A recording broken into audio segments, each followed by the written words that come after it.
Do you want to level up from eating just chicken chow mein to trying traditional Chinese dishes?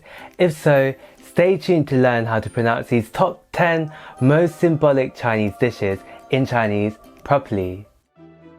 Everyday Easy Chinese. 大家好，我是 Everyday Easy Chinese 的林老师 and today you'll be learning how to pronounce the names of these Chinese food dishes. And this is for you, yes, you, who's currently studying, traveling, or living in China. Because sometimes menus at restaurants in China are only in Chinese, and if you can't read or write Chinese, you might even be eating. Just joking, because everyone there is so nice. But it's always good to learn these food names so you can lead your friends and family in ordering the food next time in China. Before we start, remember to subscribe to our YouTube channel for free weekly Chinese lessons every Sunday and Thursday. Yes, we're posting twice a week, which means that you get more everyday easy Chinese to help you speak Chinese easily every day. Let's start. Number 1. 饺子 dumplings 饺子 When you first think of food in China, you're probably already thinking of dumplings, and that is right. Dumplings are widely eaten during Chinese festivals, and especially in the northern region of China. But there are so many different types of dumplings, from pan-fried dumplings to steamed dumplings and also boiled dumplings. So today we'll be learning how to say all the different types so you don't just end up eating boiled dumplings only. So the first types of dumpling are boiled dumplings, 水饺 水饺 水饺 literally means water, 水, and 饺 means dumpling, so it literally means water dumplings. And these are dumplings that are boiled, and they often contain meat, vegetables, or a combination of both. They're generally eaten in the northern province, where families gather during festivals to wrap them up individually and make them fresh at home. The other type of dumpling is 锅贴 锅贴. These are pot stickers. So these are dumplings that are fried on one side, so they're crispy on the bottom, but they're softer on top.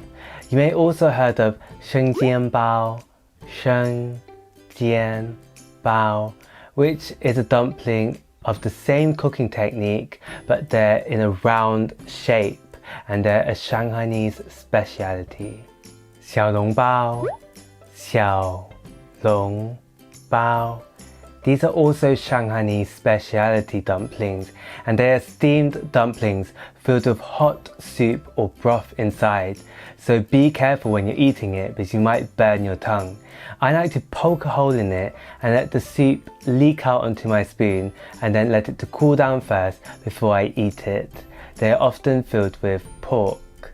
Another type of dumpling is 汤圆 汤圆 These are gooey glutinous rice balls that are often eaten during the winter solstice or the Lantern Festival. They are often filled with sweet things such as red bean, sesame, or peanut, and they're often in hot soup, so they're not served on a plate, they're served in a soup that is also normally sweet. 馄饨 馄饨 These are known as wontons in the Western world, and they're dumplings that are often served in noodle soup. Now moving on to the second dish, 葱油饼 葱油饼 green onion pancake. I love green onions, and this is a savory snack that originates from the northern region of China as well, but can be found all over China. It is a savory pancake that is made from flour and also green onion. Number 3. 炸酱面炸酱面 This literally means fried sauce noodles. And this is a confusing dish because from the name itself, you can't really tell what it means or what it actually is. This is a dish that also originates from northern provinces of China, and it is made from thick wheat noodles, which is topped with a sauce that's made from simmering soybean paste and also ground pork or beef. It is served with vegetables, sometimes with pickled vegetables such as cucumber and radish. And if you are very familiar with jjajangmyeon, which is a Korean-inspired Chinese dish, then you'll know exactly what this dish is. Number 4. 北京烤鸭 北京烤鸭 Peking roast duck. As you can tell from the name, this is also another dish that originates from the northern province of China. It is a whole roasted duck, roasted in fat that is not enough for it to be greasy, but allows it to be crispy and tender. Peking duck was one of the top things on the menu back in the imperial court in ancient times. And nowadays, it's one of the favorite foods of many people, including my friends. It is often eaten DIY style, where the duck meat is shredded and it is eaten with pancakes. You can also add in vegetables such as cucumber and spring onion to eat with it as well. Number 5. 辣子鸡 辣子鸡 Sichuan spicy chicken. Finally, one that originates from the south of China. As you can tell from the name, this dish originates from the southern provinces of Chongqing and Sichuan, which is known for its spicy food.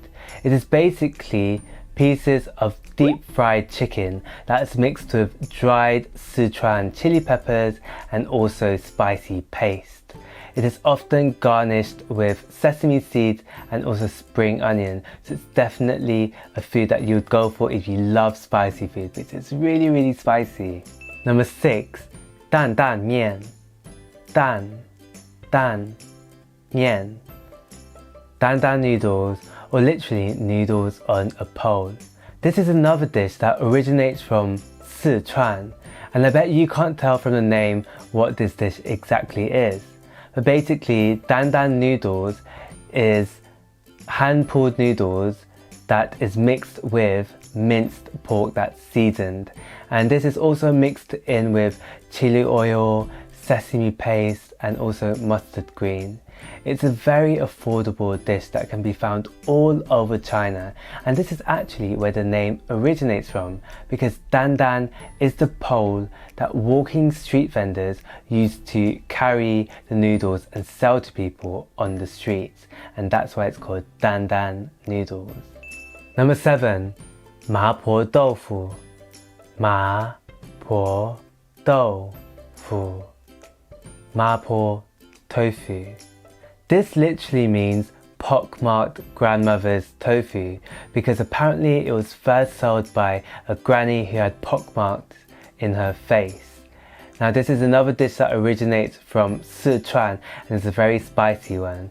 Basically it contains silky cubes of tofu mixed with ground pork, green onions and also Sichuan peppercorns, which have a numbing effect on the mouth. So try this if you're really into spicy food. Number 8. 龙须糖 龙须糖 This is a sweet candy that originates from the Anhui province and is very similar to cotton candy. Its main ingredients are sugar, lots of it, and also peanuts, coconuts and syrup. After kneading it, it turns into a doughy texture, and this is pulled and stretched to create strands of sweet goodness.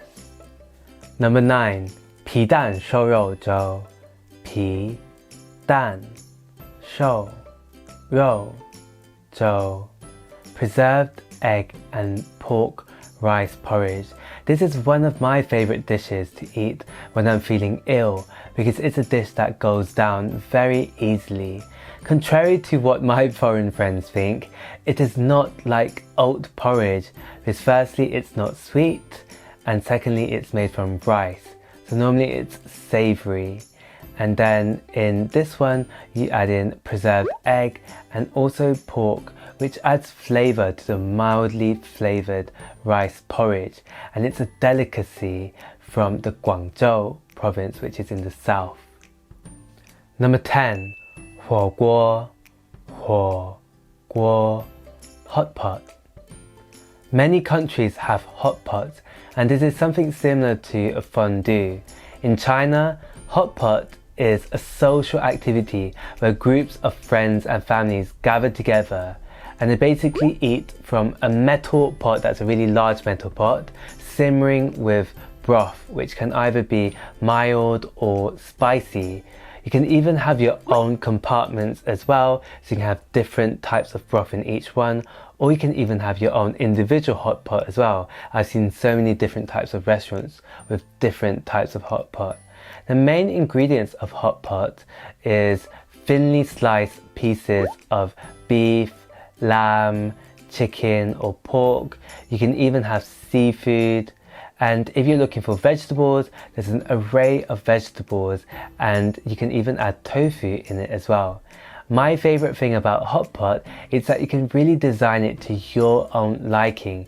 For example, you can make a dipping sauce to dip your meats and vegetables in, using anything from soy sauce, chili oil, sesame oil to create a taste that you like.